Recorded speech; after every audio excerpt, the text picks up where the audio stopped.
তালা উপজেলা হাজরাকাঠি নলবনিয়া বিলে ঐতিহ্যবাহী ঘোড়া দৌড় অনুষ্ঠিত হয়েছে।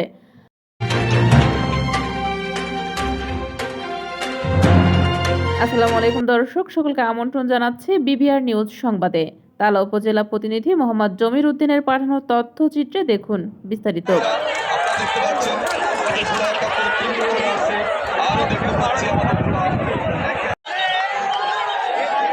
উপজেলা খলিলনগর ইউনিয়নের হাজরাকাঠি গ্রামে নলবনিয়া বিলে স্থানীয় যুব সমাজের প্রতিযোগিতার আয়োজন করেন। উক্ত প্রতিযোগিতায় বিভিন্ন এলাকা থেকে 34টি ঘোড়া অংশ নেয়। তালাবাজার বণিক সমিতির আহ্বায়ক এস এম নুরুল ইসলামের সভাপতিত্বে ও নুরুল ইসলাম বিশ্বাসের সার্বিক পরিচালনায় প্রধান অতিথি হিসেবে উপস্থিত ছিলেন উপজেলা বিএনপির সাবেক সভাপতি মিনাল কান্তি রায়। বিশেষ অতিথি হিসেবে উপস্থিত ছিলেন জালালপুর 11 নম্বর ইউনিয়ন পরিষদের সুযোগ্য চেয়ারম্যান মফিদুল হক লিটু, উপজেলা যুবদলের যুগ্ম আহ্বায়ক সাইদুর রহমান সাইদ, কাজী রিপন সহ আরও অনেকেই। এ সময় প্রতিযোগিতায় অংশ নেওয়া বিজয়ীদের মধ্যে পুরস্কার তুলে দেন আমন্ত্রিত অতিথিবৃন্দরা।